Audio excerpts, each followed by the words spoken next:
every day, late at night, not okay.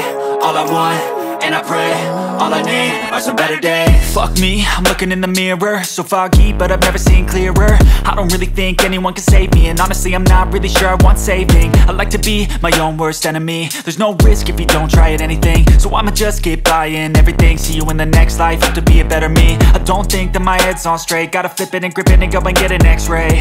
What's wrong with me? I just feel weight pushing on my chest and it squeezes till I suffocate. Better change my mindset, meditate. It's pretty cool that I'm alive and have better days. I could walk, see, hear, I should celebrate. Think I could change my mind, maybe elevate. Living life, every day, late at night, not okay. All I want, and I pray, all I need are some better days. Yeah, all I need are some better days. Cause all I want, and I pray, I believe in the better days. I'm kinda stuck between a rock and a hard place. Do I work hard?